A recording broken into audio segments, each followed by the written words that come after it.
عليكم ورحمة الله وبركاته. ازيكم اصحابي وحبايبي، عاملين ايه؟ يا رب تكونوا بخير. النهارده جاي لكم بفيديو جامد جدا كالعادة. كل سنة وانتم طيبين بمناسبة شهر رمضان الكريم، يعود علينا وعليكم الايام يا رب بكل خير.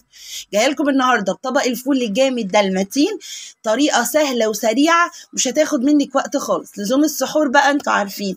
يلا بينا بسرعة على الفيديو عشان نعرف الطريقة هي ايه.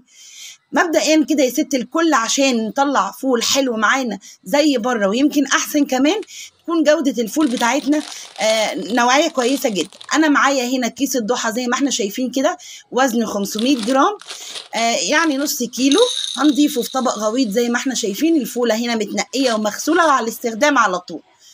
زي ما احنا شايفين كده مواصفات الفولة الكويسة اللي تطلع معانا فول كويس جدا، تكون كبيرة ولونها فاتح زي ما احنا شايفين كده مع بعض. هنحط المية المغلية ونسيبه لمدة ليلة كاملة. انا سبته ليلة كاملة، تقدري انت تسيبيه من 5 ل6 ساعات على حسب طبعا وقتك. زي ما احنا شايفين كده مع بعض. هضيف له نص معلقة صغيرة من الكمون، لان طبعا احنا عارفين البقوليات لازم كمون. زي ما احنا شايفين كده مع بعض. هسيبها بقى في المية المغلية دي لتاني يوم لحد ما الفول يبقى معانا بالشكل اللي احنا شايفينه ده. الفولة نفشت معانا ولونها فتح وبقت صالحة للاستخدام على طول زي ما احنا شايفين كده مع بعض. هنعمل ايه بقى عشان الفول ده يبقى طعمه جميل وريحته تجيب لاخر الشارع ويكون احسن من بتاع بره وانضف كمان؟ هنضيف له كده شوية منكهات ارخص واوفر من العدس والفول المدشوش المتعارف عليهم. هنحط ايه اهو بقى؟ هنحط بقى معانا طماطمايه صغيره، ليمونه متقطعه شرايح، جزرايه مبشوره، وفصين من الثوم، نص معلقه صغيره بيكنج باودر، ونص معلقه من الكمون.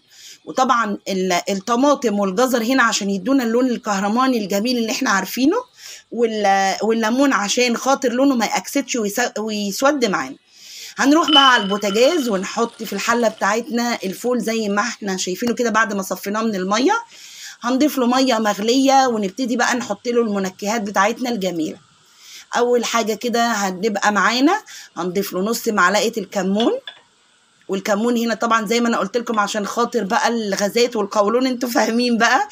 وبعدين هننزل بمعلقه البيكنج باودر الصغيره، وهنبتدي بقى ننزل بالاضافات بتاعتنا الطماطم والليمون والجزر والثوم، وهنقلب كل ده مع بعضه كده.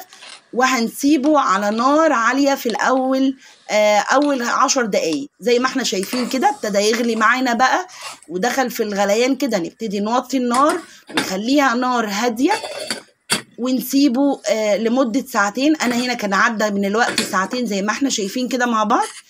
ابتدت الفولة تخش في السوا زي ما احنا شايفين، بس لسه القشرة بتاعتها قاسية شوية، محتاجة شوية سوا كمان. قلبته تقلبتين وابتديت وغطيته زي ما احنا شايفين كده مع بعض، وسبته كمان ساعتين. هنا كان عدى من الوقت 4 ساعات. كانت الفولة وصلت لمرحلة ممتازة، بقت زبدة، زبدة بمعنى الكلمة زي ما احنا شايفين كده مع بعض.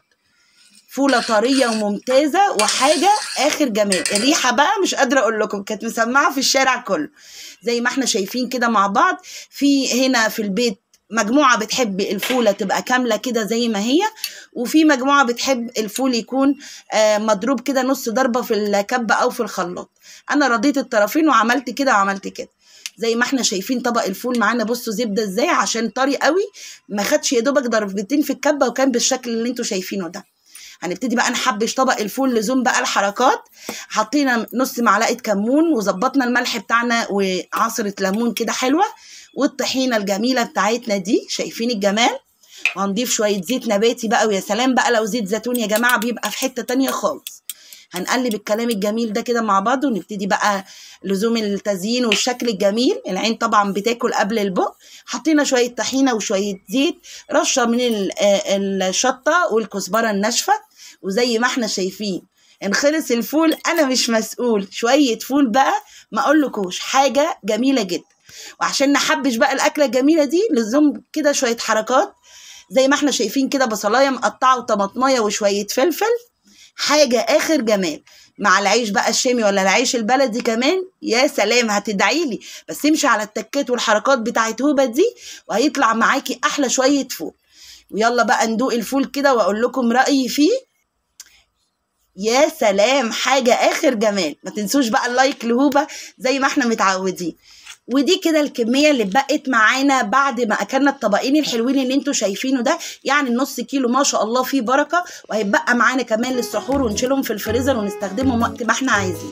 أتمنى يكون الفيديو بتاعي عجبكم، وأكون ضيفة خفيفة عليكم، وأكون استفدتوا مني ولو حاجة بسيطة. أشوفكم إن شاء الله الفيديو الجاي على خير، بس ما تنسيش تعملي لي لايك وتشتركي لو لسه ما اشتركتيش، وتفعلي الجرس عشان إن شاء الله يوصلك كل جديد من هوبة. السلام عليكم.